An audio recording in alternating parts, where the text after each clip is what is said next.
Friends, good evening. ಈಗ just ನಾನು ನಮ್ಮ ಹಳ್ಳಿಯಿಂದ ಮೈಸೂರಿಗೆ ಹೋಗ್ತಾ ಇದ್ದೀನಿ. ತಂಗಿಯರನ್ನೆಲ್ಲ ಮೀಟ್ ಆದೆ ಒಂದೇ ಜಾಗದಲ್ಲಿ. ತುಂಬ ಚೆನ್ನಾಗಿತ್ತು ನೀಟಾಗಿ ಎಲ್ಲರೂ. Such a wonderful moment.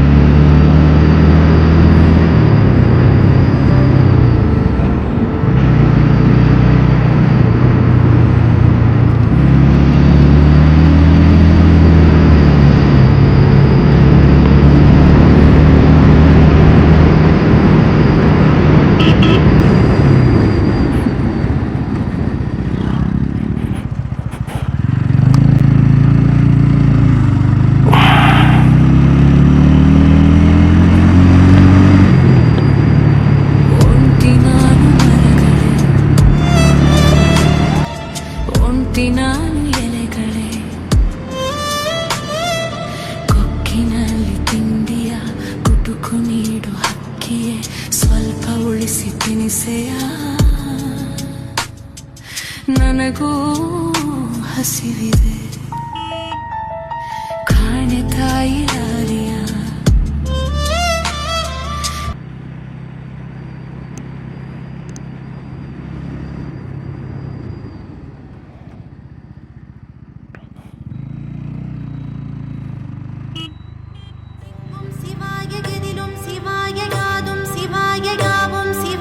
உடலும் சிவாய, உயிரும் சிவாய, வேதம் சிவாய, கீதம் சிவாய, காற்றும் சிவாய, ஊற்றும் சிவாய, நீரும் சிவாய, நெருப்பும் சிவாய, மண்ணும் சிவாய, விண்ணும் சிவாய, ஒலியும் சிவாய, ஒளியும் சிவாய, பிரணவம் சிவாய, பிரம்மம் சிவாய, நாடும் சிவாய, கோளும் சிவாய, சர்வம் சிவாய, சகலம் சிவாய, சிவாய சிவ சிவாய, சிவ சிவ சிவாய. ஓம் நம சிவாய.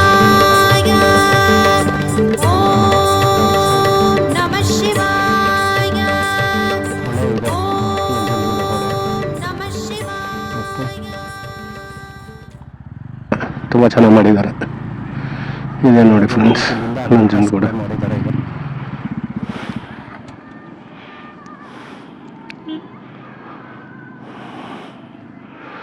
ಎಷ್ಟೇ ಪ್ರಾರ್ಥನೆ ಮಾಡಿಕೊಂಡ್ರು ಅಷ್ಟು ಕಮ್ಮಿ. ನಂಜುಂಡೇಶ್ವರ ಸ್ವಾಮಿ ಕಾಪಾಡಪ್ಪ.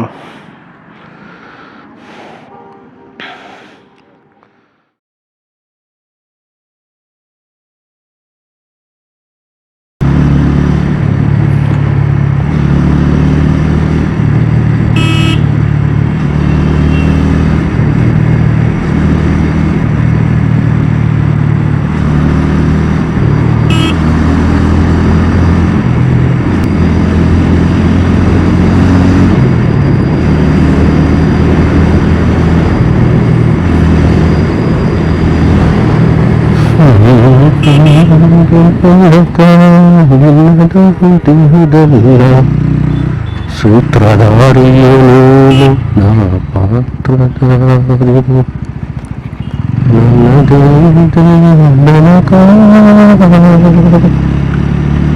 ನಿನ್ನಿರುವ ನರಕಿಂಕರನ ಕಿಂಕರನ ಸಲಹೆಯ ಶಂಕರನ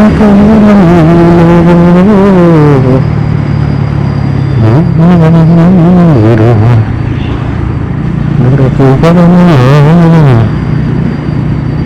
ಕಿಂಕರನ ಸಲಹೆಯ ಶಂಕರನ diggity diggity diggity diggity hey, diggity diggity diggity diggity hey, diggity diggity diggity diggity hey.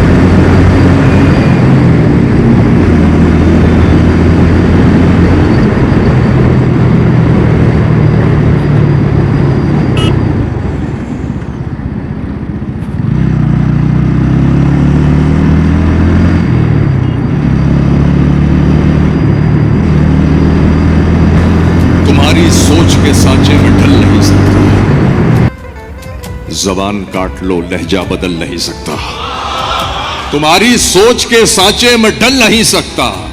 जबान काट लो लहजा बदल नहीं सकता, मुझे भी मोम का पुतला समझ रहे हो क्या? तुम्हारी लौ से ये लोहा पिघल नहीं सकता।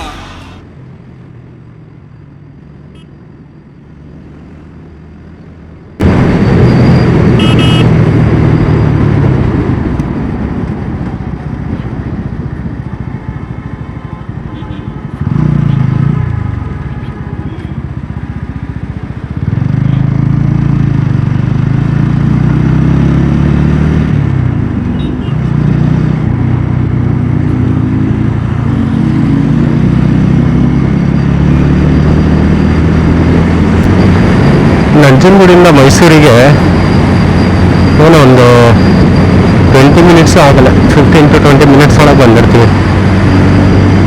ಅದು ಪೀಕ್ ಅವರ್ಸ್ ಇಲ್ಲ, ಟ್ರಾಫಿಕ್ಕು ಇಲ್ಲ, ರೋಡು ಚೆನ್ನಾಗಿದೆ, ಇದಕ್ಕಿಂತ ಜಾಸ್ತಿ ಏನು ಟೈಮ್ ಹಿಡಿಯಲ್ಲ. ನನ್ನ ವಾಯ್ಸ್ ಹೇಗೆ ಬರ್ತಿದೆ ಗೊತ್ತಿಲ್ಲ, ಚೆನ್ನಾಗಿ ಬರ್ತಿದೆ ಅನ್ಕೋತೀನಿ. ಮೀನ್ಸ್ ವಿಡಿಯೋ ಎಡಿಟಿಂಗ್ ಮಾಡೋದು ಯಾವ ರೀತಿ, ಇವಾಗ ಅವರ್ಲಿ ವಿಡಿಯೋಸ್ ಇರ್ತದೆ, ಅದನ್ನು 20-26 ಮಿನಿಟ್ಸ್ ಅಥವಾ ಲೆಸ್ ದ್ಯಾನ್ 20 ಮಿನಿಟ್ಸ್ ಇದೆ. Friends, Maharaja Institute of Technology, it is a new engineering college in Mysuru. ನಮ್ಮ ಟೈಮಲ್ಲಿ ನಮ್ಮ ಟೈಮಲ್ಲಿ ಅಂದರೆ I am talking about during 99 ಅಷ್ಟೊತ್ತು ಟೈಮಲ್ಲಿ ಎರಡೇ ಇಂಜಿನಿಯರಿಂಗ್ ಕಾಲೇಜ್ ಇತ್ತು ಮೈಸೂರಲ್ಲಿ. ಆರ್ ಈವನ್ ಡ್ಯೂರಿಂಗ್ 90sಲ್ಲಿ ಒಂದು National Institute of Engineers NIE, ಎರಡನೇದು SJCE, Sri Jayachamarajendra College of Engineering. ಇವೆರಡೇ ಇತ್ತು. ಮೆಡಿಕಲ್ ಕಾಲೇಜು ಐ ಥಿಂಕ್ ಒಂದೇ ಇದ್ದದ್ದು, Mysuru Medical College MMC. Dental college ಭಾಳ ಇತ್ತು. ಅಂದರೆ ಫ್ರೆಂಡ್ಸ್, ನಾವು ಈಗ ಕಡ್ಕೊಳಕ್ಕೆ ಬಂದ್ವಿ. ಕಡ್ಕೊಳ ಇಂಡಸ್ಟ್ರಿಯಲ್ ಏರಿಯಾ ಅಗೇನ್ ನೋಡಿ. ಇಂಡಸ್ಟ್ರಿಯಲ್ ಏರಿಯಾ ಇದು ಫುಲ್ಲು ಕಲ್ಲು ಬಂಡೆ ಆ ಥರ ಏರಿಯಾದಲ್ಲಿ ಇವರು ಇಂಡಸ್ಟ್ರಿಯಲ್ ಏರಿಯಾ ಮಾಡಿದ್ದಾರೆ. ನೋಟಿಫಿಕೇಶನ್ಸು ಯಾವುದೇ ಗ್ರೀನ್ ಕಲ್ಟಿವೇಟೆಡ್ ಲ್ಯಾಂಡ್ ಆ ಕಡೆ ಮಾಡಿಲ್ಲ. ತುಂಬ ಗೌರ್ಮೆಂಟು ಕೂಡ, ಸರ್ಕಾರನೂ ಕೂಡ ಕಾನೂನು ಅವ್ರದ್ದೇ ಮಾಡೋದಂತ, ಮತ್ತು ಮುಂದೆ ಫ್ಯೂಚರ್ ಹೆಂಗೆ ಅಂತ ಯೋಚನೆ ಮಾಡಿ ಈ ಝೋನ್ ಕ್ರಿಯೇಟ್ ಮಾಡುತ್ತೆ. ಇದು ಇಂಡಸ್ಟ್ರಿಯಲ್ ಝೋನು, ಇದು ರೆಸಿಡೆನ್ಷಿಯಲ್ ಝೋನು. ನೋಡಿ, ಈ ಕಡೆ ಹೋದರೆ ಫುಲ್ಲು ಕಲ್ಟಿವೇಷನ್ಗೆ ಯೋಗ್ಯವಿಲ್ಲ ಅಂಥ ಜಾಗಗಳಿಗೆ ಮಾತ್ರ ಇವರು ಝೋನ್ ಮಾಡಿದ್ದಾರೆ. Demand fulfil ಮಾಡಲೇಬೇಕಾಗತ್ತೆ. ಸೊ ಸರ್ಕಾರ ಅದ್ರ ತಕ್ಕಂಥ ಪ್ರಯತ್ನ ಪಡ್ತಾ ಇದೆ, ನಾವು ಕೂಡ ಅದಕ್ಕೆ ಸಪೋರ್ಟ್ ಮಾಡಬೇಕಾಗತ್ತೆ. ನೀವೇನು ಹೇಳ್ತೀರಾ? ಕಮೆಂಟ್ಸ್ ಮಾಡಿ ಫ್ರೆಂಡ್ಸ್. ನಾವು ರೀಚ್ ಟು ಟೋಲ್. ಏನಿದು ಇಷ್ಟೊಂದು ಲಾರಿ ಟ್ರಾಫಿಕ್ಕು ಏನಾಗಿದೆ?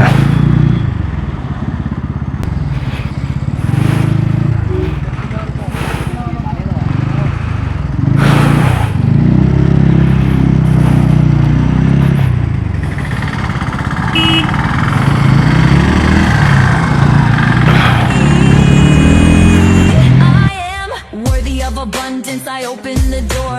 Money loves me and it comes more and more. I attract prosperity, it's my reality. Money loves me, money needs me, money wants me endlessly.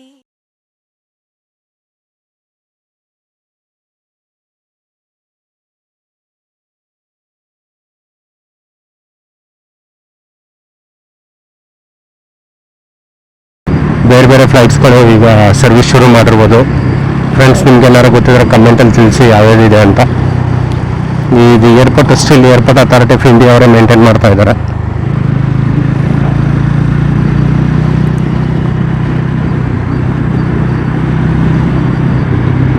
ಇದು airport friends.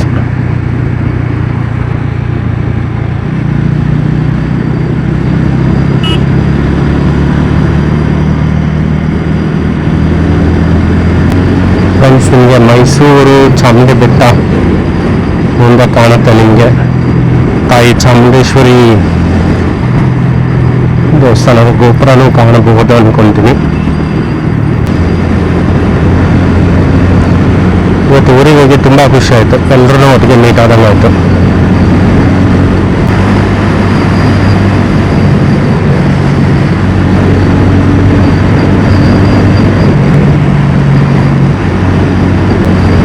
Friends, ಈಗ ಮೈಸೂರಿಗೆ ಬಂದ್ವಿ.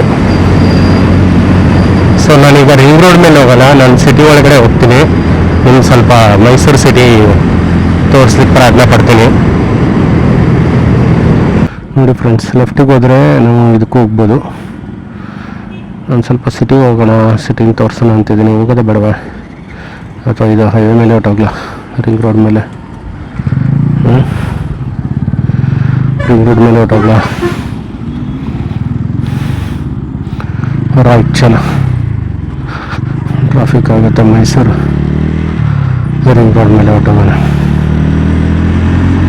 Friends, ಇದು ನೋಡಿ Mysuru ring road. Ring road just I will follow, it goes to Dattagalli, ದಟ್ಗಳ್ಳಿಯಿಂದ Bogadi. Friends, ಹೇಗೆ ಅನ್ನಿಸ್ತು ನನ್ನ ವಿಡಿಯೋ? ಸಪೋರ್ಟ್ ಮಾಡಿ. ನನ್ನ ಟಾರ್ಗೆಟ್ ಹೇಳೋದ್ನಲ್ಲ friends, one of the target. ಅದಕ್ಕೆ ತುಂಬ ಸ್ವಲ್ಪ ಆಗುತ್ತೆ.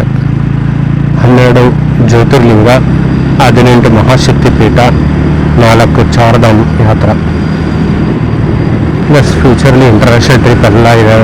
ನಾವು ಹೋಗಬೇಕು, ನಿಮಗೆ ತೋರಿಸ್ಬೇಕು, ಬೈಕಲ್ಲಿ ಹೋಗಬೇಕು, ಅದೊಂದು ಎಕ್ಸ್ಪೀರಿಯನ್ಸ್ ತೊಗೋಬೇಕು ಅಂತ ತುಂಬ ಆಸೆಗಳಿದೆ. ಅದಕ್ಕೆ ನಿಮ್ಮ ಸಪೋರ್ಟ್ ಬೇಕು, ನೀವು ನನಗೆ ಸಪೋರ್ಟ್ ಮಾಡಬೇಕು ಫ್ರೆಂಡ್ಸ್. ಈಗ ನಾನು ಬಂದು ಈ ರೋಡಲ್ಲಿ ಆಲ್ಮೋಸ್ಟ್ ಒಂದು ಮೋರ್ ದೆನ್ 5 years ಆಯ್ತು ಅನ್ಸುತ್ತೆ. ನಾನು ಆ್ಯಕ್ಚುಲಿ ಹಿಂಗೆ ಬರ್ತಿರ್ಲಿಲ್ಲ. ಆ ಬೆಳಿಗ್ಗೆ ಬಂದೆ ನೋಡಿ, Brigade Sparkle road, J P Nagar, NI college ಒಳಗಡೆಯಿಂದ ಆ ರೋಡಲ್ಲೇ ಬರ್ತಿದ್ದು. ಈಗ ಫಸ್ಟ್ ಟೈಮ್ ನಾನು ಬಂದಿದ್ದು 5 ವರ್ಷ ಆದಮೇಲೆ. ತುಂಬ ಡೆವಲಪ್ ಆಗಿದೆ ಫ್ರೆಂಡ್ಸ್, ಎರಡೂ ಕಡೆ.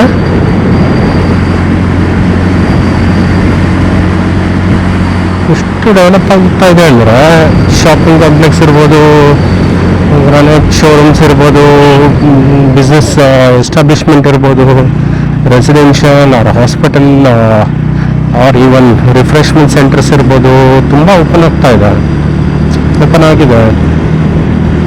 Seriously, so much of growth. ತುಂಬ ಗ್ರೋತ್ ಆಗಿದೆ ಫ್ರೆಂಡ್ಸ್. It's good sign. ಜೀವನದಲ್ಲಿ ಒಂದಷ್ಟು ಕ್ರಿಟಿಕಲ್ ಪೀರಿಯಡ್ ಇದೆ. ಈ first 20 years of professional life ಇದೆಯಲ್ಲ, if you join anyone joining at the age of 21, professional ಲೈಫಿಗೆ ಎಂಟ್ರಿ ಆದರೂ ಅಂದ್ಕೊಳ್ಳಿ, ಕೆರಿಯರ್ ಲೈಫ್ಗೆ. Some people may have join during school and college ಸ್ಟಡೀಸ್ನಲ್ಲೇ ಅವ್ರು ಮಾಡ್ತಾ ಇರ್ಬೋದು.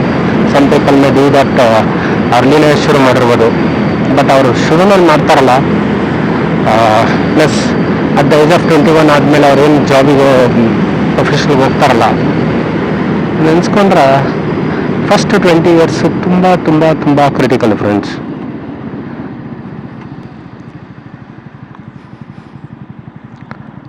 ಫಸ್ಟ್ 20 years ಭಾಳ ಕ್ರಿಟಿಕಲ್ ಫಾರ್ ಎನಿಬಡಿ.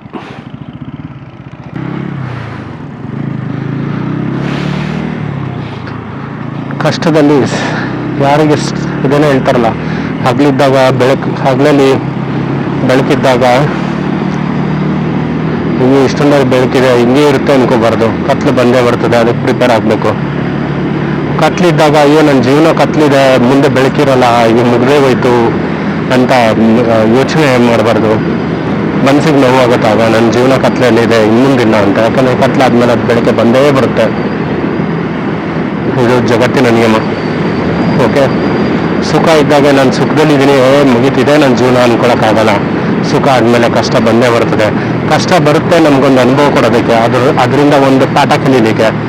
ನಮ್ಮನ್ನು ಕೆಟ್ಟದ್ದು ಮಾಡೋಕ್ಕಾಗಲಿ ಅಥವಾ ನಮ್ಮ ಜೀವನ ಕೆಟ್ಟದಾಗಿರಲಿ ಅಂತ ಯಾವುದೂ ಕಷ್ಟ ಬರಲ್ಲ. ನಮ್ಗೆ ಬರೋ ಕಷ್ಟಗಳು ಕೂಡ ನೀವು ಆಲೋಚನೆ ಮಾಡಿ. ನಿಮಗೆ ನಮ್ಮ ಸಣ್ಣದ್ರಲ್ಲಿ ಎಷ್ಟೇ ಕಷ್ಟ ಬಂದಿರ್ಬೋದು. ಓಕೆ, ಟೀಚರ್ಸ್ ನಮಗೇನೋ ಬೈದಿರ್ಬೋದು, ಮನೇಲಿ ಏನೋ ಪೇರೆಂಟ್ಸ್ ಅಥವಾ ಪಪ್ಪ ಅಮ್ಮ ಏನೋ ಒಂದು ಹೇಳಿರ್ಬೋದು, ನಾವು ಒಂದೆರಡು ಇಟ್ಟು ಹೊಡೆದ್ರು ತಿಂದಿರ್ಬೋದು. ಆ ಟೈಮಲ್ಲಿ ನಮ್ಗೆ ಬೇಜಾರಾಗಿರ್ತದೆ. ಬಟ್ ಜೀವನ ಬುದ್ಧಿ ಬೆಳೀತಾ ಜೀವನ ಅನ್ಸುತ್ತೆ ಎಲ್ಲ ಅವರು ಮಾಡಿದ್ದು ಒಳ್ಳೇದಕ್ಕೆ ಅಲ್ವಾ, ಇದರಿಂದ ನಾನು ಪಾಠ ಕಲಿತೆ ಅಲ್ವಾ, ಇದರಿಂದ ನನಗೊಂದು ಜೀವನದಲ್ಲಿ ಒಳ್ಳೆಯ ಆಧಾರ ಆಯ್ತಲ್ವಾ, ಒಳ್ಳೆ ಇದಾಯ್ತಲ್ವಾ ಅಂತೆಲ್ಲ ಆಲೋಚನೆ ಬರುತ್ತೆ. ಓಕೆ, ಸೊ ಸಾರಾಂಶ ಏನಂದ್ರೆ, ನೋವು ಇದ್ದಾಗ ಆಲೋಚನೆ ಮಾಡಿ ಒಂದಲ್ಲ ಒಂದು ದಿವಸ ಸಂತೋಷನೂ ಬರುತ್ತೆ. ಸಂತೋಷ ಇದ್ದಾಗ ಆಲೋಚನೆ ಮಾಡಿ ನಾನು ನಾಳೆ ಬರೋ ನೋವಿಗೆ ಪ್ರಿಪೇರ್ ಆಗಬೇಕು.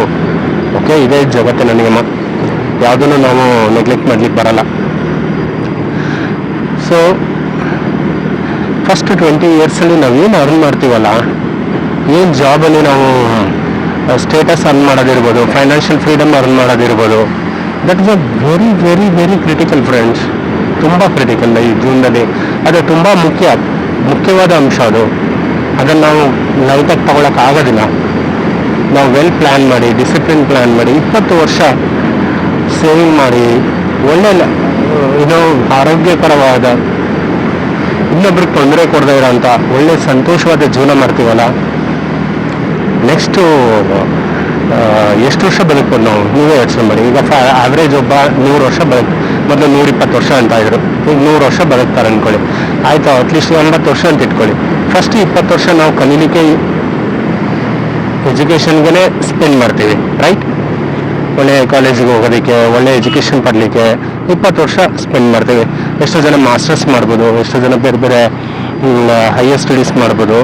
ಬಟ್ ಇನ್ ಆವ್ರೇಜ್ ಓಕೆ, ಜನ 20 ವರ್ಷಕ್ಕೆ ಜಾಬ್, 21 ವರ್ಷಕ್ಕೆ ಕೆಲಸಕ್ಕೆ ಹೋಗ್ತಾರೆ ಅಂದ್ಕೊಳ್ಳಿ, ರೈಟ್? ನಾವು 20-21 ವರ್ಷ ಫೋಕಸ್ ಮಾಡ್ತೀವಿ ಸ್ಟಡಿಗೆ. ನೆಕ್ಸ್ಟ್ 20 ವರ್ಷ ನಾವು ಫೋಕಸ್ ಮಾಡಬೇಕು ಅರ್ನ್ ಮಾಡೋದಕ್ಕೆ. ಈ ಎರಡು ಬೇಸ್ ಇದೆಯಲ್ಲ, ನೆಕ್ಸ್ಟ್ 40 ಇಯರ್ಸ್ ನಮ್ಮನ್ನು ತಳ್ಳುತ್ತೆ, ನಮ್ಮನ್ನು ಕಾಪಾಡುತ್ತೆ. ಈಗೆಲ್ಲ ಕಳ್ಕೊಂಡ್ಬಿಟ್ರೆ, ಶಕ್ತಿ ಇಲ್ಲಿದ್ದಾಗ ಅರ್ನ್ ಮಾಡೋದ ಶಕ್ತಿ ಇಲ್ಲ, ದೇಹದಲ್ಲಿ ರಕ್ತ ಇಲ್ಲ, ಎನರ್ಜಿ ಇಲ್ಲ ಅಂದಾಗ ಯಾರು ಬರಲ್ಲ ಫ್ರೆಂಡ್ಸ್, ಒಬ್ಬರು ಬರೋದಿಲ್ಲ. ಆ ರೀತಿ ಯಾರು ಒಬ್ಬ ವ್ಯಕ್ತಿಗೂ ಕೂಡ ಆ ಕಷ್ಟ ಬರಬಾರ್ದು. ನಾನು ನಿಮ್ಗೊಂದು ಹೇಳ್ತೀನಿ, ನಮ್ಮ ಮನೆ ಹತ್ರ ಒಂದು ನಾಯಿ ಇತ್ತು ಫ್ರೆಂಡ್ಸ್, ಮೀಡಿಯಮ್ ಮಂತ್ ಆಗಿರ್ಬೋದು. ಸಣ್ಣದಿಂದ ನಾಯಿ ನೋಡಿಲ್ಲ ನಾನು, ಸ್ವಲ್ಪ ಮಂತ್ ಆಗಿತ್ತದು ಹುಟ್ಟು. ಎಲ್ಲಿಂದನೇ ಇತ್ತು, ಬಂತು ಒಂದು ದಿವಸ ನನ್ನನ್ನೇ ಫಾಲೋ ಮಾಡಿಕೊಂಡು ಅಲ್ಲೇ ಇತ್ತು. ಸ್ವಲ್ಪ ಬಂದಾಗ ಅದಕ್ಕೆ ಪಾರ್ಲಿಜಿ ಬಿಸ್ಕೆಟ್ ಅಥವಾ ಏನೋ ಒಂದು ತಿನ್ನಿಸ್ತಾ ಇದ್ದೆ. ಮನೇಲಿ ಏನಾರು ಇದ್ದಾಗ ತಿನ್ಸರು. ನಾನು ಡಿಪ್ಲೊಮಾ ಓದೋಕ್ಕೆ KR ಗೌರ್ಮೆಂಟ್ ಕಾಲೇಜಿಗೆ ಹೋಗ್ತಾ ಇದ್ದೆ. ಮತ್ತು ಅವಳಾರು ಮೈಸೂರು ಬಂದಾಗ ನಾಯಿ ಮತ್ತೆ ಬರ್ತಿತ್ತು, ತಿನ್ನಿಸ್ತಾ ಇದ್ದೆ. ಎಷ್ಟೋ ವರ್ಷಗಳಾಯಿತು. ಎಷ್ಟೋ ವರ್ಷ ಆದಮೇಲೆ ಇಂಜಿನಿಯರಿಂಗ್ ಅಂತ ಹೋದೆ. ಆ ನಾಯಿಗೆ ವಯಸ್ಸಾಯ್ತಾ ಬಂತು ಫ್ರೆಂಡ್ಸ್. ಆ ನಾಯಿ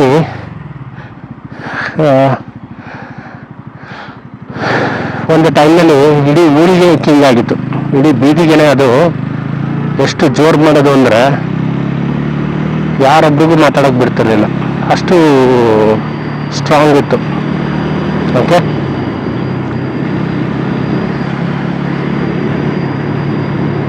ಅನಂತರ ನಾನು ಇಂಜಿನಿಯರಿಂಗ್ ಕಲೀಲಿಕ್ಕೆ ಯಾವಾಗ ಲಕ್ಷ ಹೋದೆ, ಯಾವಾಗ ಒಂದ್ಸಲ ಬರ್ತಾ ಇದ್ನಲ್ಲ, ಅದು ಬರ್ತಾ ಬರ್ತಾ ವಯಸ್ಸಾಯ್ತಾ ಬಂತು.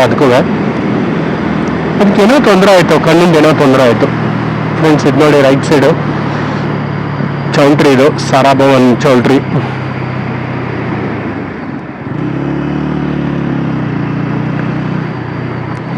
ಸೊ ನಾಯಿಗೆ ಕಣ್ಣಿಗೆ ಏನೋ ತೊಂದರೆ ಆಯಿತು ಫ್ರೆಂಡ್ಸ್. ಅದು ಕಣ್ಣು ಸರಿ ಕಾಣ್ತಾ ಇರಲಿಲ್ಲ. ಅದು ಊಟಕ್ಕೂ ಪರದಾಡ ಅಂತ ಪರಿಸ್ಥಿತಿ ಬಂತು. ಒಂದು ಟೈಮಲ್ಲಿ ಇಡೀ ಬೀದಿಗೆ ಕಿಂಗ್ ಆಗಿತ್ತು ಅಂತ ಹೇಳಿದ್ನಲ್ಲ ನಾನು. ಅವಾಗ ಈ ನಾಯಿ ತೋರಿಸ್ಕೊಂಡ್ರ ಬುದ್ಧಿ, ಆಟಾಡಿರೋ ಇದನ್ನ ಎಷ್ಟು ಬೇರೆ ನಾಯಿಗಳು ಎಷ್ಟು ಟಾರ್ಗೆಟ್ ಇಟ್ಟಿತ್ತಂದ್ರೆ ಇದ್ರ ಮೇಲೆ, ಇದು ಒಂದೇ ಗಿಡಕ್ಕೆ ಬಿಡ್ಲಿಲ್ಲ ಫ್ರೆಂಡ್ಸ್. ಊಟ ಮಾಡೋದಿರ್ಲಿ, ಇದನ್ನ ಒಂದು ಕಚ್ಚಿ ಕಣ್ಣು ಕಾಣ್ತಿಲ್ಲ, ಎಲ್ಲಿಂದ ಬರ್ತಿದೆ ಗೊತ್ತಿಲ್ಲ, ಕಚ್ಚಿ ಸ್ಕಿನ್ನನ್ನೆಲ್ಲ ಗಾಯ ಮಾಡಿ ಎಷ್ಟು ಇದು ಮಾಡ್ತು ಅಂದರೆ. ನಾನು ಇದನ್ನೇನು ಕೇಳ್ತಾ ಇದ್ದೀನಿ ಅಂತಂದರೆ, ಕೇಳಿದವ್ರಿಗೆ ಎಷ್ಟೋ ಜನಕ್ಕೆ ನೋವು ಆಗ್ತಾ ಇರ್ಬೋದು, ನಾನು ಎಕ್ಸ್ಪ್ಲೇನ್ ಮಾಡೋಕ್ಕೂ ಆಗ್ತಾ ಇಲ್ಲ, ಅಷ್ಟು ನೋವು ಆಗುತ್ತದು. ನಾನು ಜಸ್ಟ್ ಸಾರಾಂಶ ತಿಳಿಸ್ತೀನಿ ನಿಮಗೆ. ಅದೇನು ಕೇಳ್ತಿದ್ದೇನೆ ಅಂದರೆ, ನಮ್ಮಲ್ಲಿ ದುಡಿತೀನಿ ಅಂದರೆ ರಕ್ತ ಇರೋದಿಲ್ಲ, ಬುದ್ಧಿಶಕ್ತಿ ಬರ್ತಾ ಬರ್ತಾ ಕ್ರಮೇಣ ಸ್ಲೋ ಆಗ್ತಾ ಹೋಗುತ್ತೆ, ಗ್ರಾಸ್ಪಿಂಗ್ ಕಮ್ಮಿ ಆಗುತ್ತೆ, ಅರ್ಥ ಮಾಡ್ಕೊಳ್ಳೋ ಶಕ್ತಿ ಇರೋದಿಲ್ಲ. ಅವಾಗ ನಾವು ದುಡಿತೀವಿ ಅಂದ್ರೆ ಕಷ್ಟ ಫ್ರೆಂಡ್ಸ್, ನಮ್ಗೆ ಯಾರೂ ಸಹಾಯ ಮಾಡೋದಿಲ್ಲ. ಈವನ್ ಸೆಕ್ಯೂರಿಟಿ ಗಾರ್ಡ್ಗೂ ಕೂಡ ತುಂಬ ತೊಂದರೆಗಳಿರ್ತದೆ ಫ್ರೆಂಡ್ಸ್. ನಾವೇನೋ ಅಲ್ಲೇನೋ ಚೇರ್ ಹಾಕೊಂಡು ಕೂತ್ಕೊತೀನಿ ಅಂತ ತಿಳ್ಕೊಬೋದು, ಅದು ಸುಲಭ ಅಲ್ಲ ಫ್ರೆಂಡ್ಸ್. ಸೊಸೈಟಿ ಸಪೋರ್ಟಿವ್ ಇಲ್ಲ. ಹೆಂಗ್ ಹುಡುಗರುಗಳು ಸೆಕ್ಯೂರಿಟಿ ಗಾರ್ಡ್ ಆಗ್ತಾರೆ, ನನಗೊಂದ್ಸಲ ನೆನೆಸ್ಕೊಂಡ್ರೆ ಏನಪ್ಪ ಇದು ಅನಿಸ್ತದೆ. ಬಿಡಿ, ಏನು ಮಾಡೋಕ್ಕಾಗಲ್ಲ. They should have given the better opportunity. So first 20 years ನೀವು ಎಜುಕೇಷನ್ ಸ್ಪೆಂಡ್ ಮಾಡ್ತಾರೆ, ನೆಕ್ಸ್ಟ್ 20 years ಅರ್ನಿಂಗ್ ಸ್ಪೆಂಡ್ ಮಾಡ್ತಾರಲ್ಲ. ಈ 40 years ನಾವೇನು ಬೇಸ್ ಇಟ್ಕೊತೀವಲ್ಲ, ನಮ್ಮ ಏನೋ ನಮ್ಮ ಕ್ವಾಲಿಟಿ ಆಫ್ ಲೈಫ್ ಇರ್ಬೋದು, ಕ್ವಾಲಿಟಿ ಆಫ್ ಥಾಟ್ ಇರ್ಬೋದು, ನಮ್ಮ ಫ್ರೆಂಡ್ಶಿಪ್ ಸರ್ಕಲ್ ಇರ್ಬೋದು, ನಮ್ಮ ಸರೌಂಡಿಂಗ್ ಇರ್ಬೋದು, ನಾವು ಬೆಳೀತಿರೋ ಗ್ರೋತ್ ಇರ್ಬೋದು, ವೆರಿ ಮಚ್ ಇಂಪಾರ್ಟೆಂಟ್. ಆ ಗ್ರೋತಿಂದನೇ ನೆಕ್ಸ್ಟು ಏನೇ ಆಗೋದಾದ್ರು. ಸೊ ನಾವೇನೇ ಖರ್ಚು ಮಾಡಿದ್ರು ಮತ್ತೆ ಅದನ್ನು ಪಡೆಯೋದು ಕಷ್ಟ ಫ್ರೆಂಡ್ಸ್. ಇವತ್ತೇನೋ ಒಂದು ಮಂತ್ಲಿ 1 ಲಕ್ಷನೋ 2 ಲಕ್ಷನೋ ಏನೋ ದುಡಿತಿರ್ತೀರ, 50,000ನೋ 10,000ನೋ ಏನೋ ಒಂದು ದುಡಿತಾ ಇರ್ತೀರ.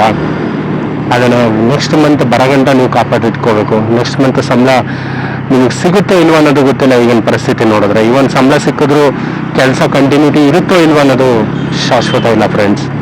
ಇಂಥ ಇದ್ರಲ್ಲಿ ನೀವು ಖರ್ಚನ್ನ ನೋಡಿ ಖರ್ಚು ಮಾಡಿ, ಫ್ಯೂಚರಿಗೆ ದುಡ್ಡು ಇಟ್ಕೊಳ್ಳಿ. ಅವಾಗ ನೋಡಿ ಎಂಜಾಯ್ ಮಾಡ್ಬೋದು. ಇವತ್ತು ಎಂಜಾಯ್ ಮಾಡಿ ನಿಮ್ಮ ಜೊತೆ ಎಂಜಾಯ್ ಮಾಡಿಸ್ಕೊಂಡವರು, ಬಾಮಚ್ಚ ಹೋಗೋಣ ಬಾರೇ ಹೋಗೋಣ ಅಂದ್ಕೊಂಡು ಹೋದವರು ನಿಮ್ಮ ಹತ್ರ ಇಲ್ಲ ಅಂದಾಗ ಯಾರು ಬರೋದಿಲ್ಲ.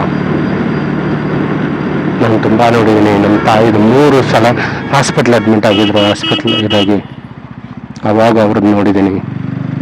ನಮ್ಮ ತಂದೆಯವ್ರನ್ನ 1 ಸಲ ಅಡ್ಮಿಟ್ ಆಗಿದ್ದಷ್ಟೇ, ಅವರ ಪಟ್ಟ ಪರಿಸ್ಥಿತಿ ನಾನು ನೋಡಿದ್ದೀನಿ. ಓಕೆ, ತುಂಬ ಕಷ್ಟ ಆಗುತ್ತೆ. ಜಸ್ಟ್ ಒಂದು ಯೂರಿನ್ ಪೈಪ್ ಚೇಂಜ್ ಮಾಡೋದಕ್ಕೆ 900 ರೂಪಾಯಿ ದುಡ್ಡು ಇಲ್ದಿದ್ದಾಗ ಎಷ್ಟು ಕಷ್ಟಪಟ್ಟಿದ್ದೀವಿ ಅನ್ನೋದು ನನಗೆ ಗೊತ್ತಿದೆ. ಕೆಲಸನೂ ಇರಲಿಲ್ಲ ಆ ಟೈಮಲ್ಲಿ. ದಯವಿಟ್ಟು ಅರ್ಥ ಮಾಡ್ಕೊಳ್ಳಿ, ಯೋಚನೆ ಮಾಡಿ ಹಣ ಖರ್ಚು ಮಾಡಿ, ಯೋಚನೆ ಮಾಡಿ ಸೇವಿಂಗ್ ಮಾಡಿ. ಬರೀ ಸೇವಿಂಗೇ ಮಾಡ್ತೀನಿ ಅಂದ್ರೆ ಈ ಟೈಮ್ ದುಡಿಯೋದಕ್ಕೂ ಶಕ್ತಿ ಬೇಕು. ದುಡಿತಾ ಒಂದಷ್ಟು ನಾಲೆಜ್ ಎನ್ಹಾನ್ಸ್ ಮಾಡ್ಕೊಳ್ಳಿ, ಹೊಸ ಟೆಕ್ನಾಲಜಿ ಬಗ್ಗೆ ಅರ್ಥ ಮಾಡ್ಕೊಳ್ಳಿ. ಕಾಂಪಿಟೇಟಿವ್ ಸ್ಪಿರಿಟ್ನ ಯಾವತ್ತೂ ಡೈಲ್ಯೂಟ್ ಮಾಡಬೇಡಿ. ನಿಮ್ಗೆ ಹೆಂಗಿರ್ಬೇಕಂದ್ರೆ ಇವತ್ತಿನ ಲೈಫ್ ಸ್ಟೈಲು, ಓಕೆ, ಇವತ್ತೇನೋ ಒಂದು ಮಂತ್ಲಿ ನೀವು ಒಂದು 50,000 ಖರ್ಚು ಮಾಡ್ತಾ ಇದ್ದೀರಾ ಲೈಫ್ ಸ್ಟೈಲ್ಗೆ. So next 40-50 years considering annually average 10% corrections ಅಂತ ಇಟ್ಕೊಳ್ಳಿ. 7% ಇನ್ಫ್ಲೇಷನ್ ಅಂತಾರೆ, ಅಟ್ಲೀಸ್ಟ್ 10% ಅಂತ ಇಟ್ಕೊಳ್ಳಿ. ಬಿಡೋಣ ಯಾವಾಗ ಅಲ್ಲಿ ವಾರ ಆಗುತ್ತೋ, ಯಾರು ಯಾವಾಗ ಕ್ರೂಡ್ ಆಯಿಲ್ ಪ್ರೈಸಸ್ ಜಾಸ್ತಿ ಮಾಡ್ತಾರೋ ನಮಗೇನೂ ಐಡಿಯಾ ಇಲ್ಲ, ಯಾವಾಗ ಏನೇನು ಇಂಪ್ಯಾಕ್ಟ್ ಆಗುತ್ತೋ ಅಂತ. ಸೊ 10% ಇನ್ಫ್ಲೇಷನ್ ಅಂತ ಇಟ್ಕೊಂಡು, ಬೇರೆ ಕಂಟ್ರಿಲೆಲ್ಲ ನೋಡಿದ್ರೆ ಇಯರ್ ಆನ್ ಇಯರ್ ತುಂಬ ಇನ್ಫ್ಲೇಷನ್ ಆಗ್ತಾ ಇದೆ. ನಮ್ಮ ಕಂಟ್ರಿ ಎಷ್ಟೋ ಫಾರ್ ಬೆಟರ್. ಓಕೆ, 10% ಇನ್ಫ್ಲೇಷನ್ ಅಂತ ಇಟ್ಕೊಂಡ್ಮೇಲೆ ನೆಕ್ಸ್ಟ್ 50 years ಜೀವನ ನಡೆಸೋದಕ್ಕೆ ಅಷ್ಟು ನಿಮಗೆ ಮಂತ್ಲಿ ಇನ್ಕಮ್ ಬರ್ತಿದೆಯಾ, ನೀವು ದುಡಿಲಿಲ್ದಿರುವೆ ನೀವು ಮಾಡಿರೋ ಸೇವಿಂಗಲ್ಲಿ,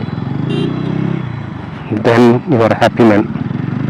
after 20 years of experience, around 45 or plus or minus moment 50 reach ಆಗ್ತಾನೆ friends. You should take break on 9 to 6 job. Okay, that means 9 o'clock ಹೋಗಿ 6 o'clock ಪಂಚ್ ಮಾಡೋದು ಅಂತಲ್ಲ. ದೇರ್ ಆರ್ ಇಫ್ ಹಾಗನ್ಬಿಟ್ಟು ಜಾಬ್ ಬಿಟ್ಟು ಮನೇಲಿರಿ ಅಂತಲೂ ಹೇಳ್ತಾ ಇಲ್ಲ. Don't do that. ಕೊನೆ ಉಸಿರಿರೋ ಗಂಟು ನಮ್ಮ ಕೈಲಾದಂಥ ಸೇವೆ ಮಾಡಲೇಬೇಕು, ನಮ್ಮ ಕೈಲಾದಂಥ ಕೆಲಸ ಮಾಡಲೇಬೇಕು, ನಮ್ಗೆ ಗೊತ್ತಿರೋದು. ಸೊ ಇನ್ನೇನಿಟ್ಟು ಆಫ್ಟರ್ 50 9 o'clock ನಾನು ಆಫೀಸ್ಗೆ ಹೋಗಿ ಪಂಚ್ ಮಾಡಬೇಕು, 6 o'clock ಅಂತ ಅಲ್ಲೇ ಕೂತಿರ್ಬೇಕು, ಅಪ್ರೂವಲ್ ಕೊಟ್ಟಾಗಲೇ ನಾನು ಆಚೆ ಬರಬೇಕು, 6 o'clock ಎಕ್ಸಿಟ್ ಮಾಡೋದು. ನಾನು 5:55 3 times ನಾನು ಬೇಗ ಹೋದರೆ 4th time ನಾನು ಮ್ಯಾನೇಜರ್ಗೆ ಎಕ್ಸ್ಪ್ಲೇನ್ ಮಾಡಬೇಕು ನಾನು ಏನಕ್ಕೆ ಬೇಗ ಹೋದೆ ಅಂತ. ಆ ಪರಿಸ್ಥಿತಿಗಂತೂ ದಯವಿಟ್ಟು ಇಟ್ಕೋಬೇಡಿ. You have to find a job after 50 or nearing to reaching 50. If you are happy in the current job or current company, please continue, change ಮಾಡೋಕ್ಕೋಬೇಡಿ. If you are not comfortable, happy, then look for a consultancy role, look for a freelancing role. But that is possible when you have a proper saving and you are getting a monthly income. Okay, while getting monthly income, a clean cheese, roti, kapda, makan. Okay, ಮನೆ ಒಂದು permanent ಮನೆ ಅಂತ ಒಂದು ಮಾಡ್ಕೊಂಡೇ ಇರಬೇಡಿ. Permanent ಮನೆ ಒಂದು important. ನಿಮ್ಮ ಮತ್ತು ನಿಮ್ಮನ್ನು ಅವಲಂಬಿಸಿರೋ ವೈಫ್ ಇರ್ಬೋದು, ಗಂಡ ಇರ್ಬೋದು, ಮಕ್ಕಳು ಇರ್ಬೋದು, ಅವ್ರಿಗೆ ಫುಡ್ಡು ಪ್ಲಸ್ ಬಟ್ಟೆ, ಕ್ವಾಲಿಟಿ ಬಟ್ಟೆ, ಇದು ತಕ್ಕಂಥ ಬಟ್ಟೆ ಇಷ್ಟೆಲ್ಲ ಇರಬೇಕು ಫ್ರೆಂಡ್ಸ್. ಆವಾಗಲೇ ಜೀವನ ಸಕ್ಸಸ್ ಆಗೋದು. ಓಕೆ, ಸಾರಿ, ತುಂಬ ಲೆಂತಿ ಡಿಸ್ಕಷನ್ ಇತ್ತು ಅನಿಸುತ್ತೆ ನಂದು. Hope I am able to convey the message.